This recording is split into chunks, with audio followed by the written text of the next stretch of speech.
Ang lahat ng ito ay isinagawa upang makapagbigay ng quality healthcare sa mga mamamayan ng Lukban at Karatig Barangay dito sa Baguio City. Itong Lukban Health Center ay na-transform sa isang magandang health center na pwedeng puntahan po ng ating mga kliyente. Nagpapasalamat po kami sa SM Foundation dahil maganda ang klinik namin.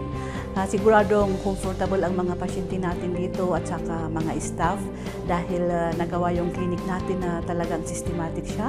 Dahil sa improvement na ito, marami na po kaming makikiter at magagamot dito sa facility namin. Napakarami pong maitutulong nito sa 26 barangay sa Baguio City. Maraming salamat po sa inyong lahat. People of Baguio are so fortunate to have this facility in this community.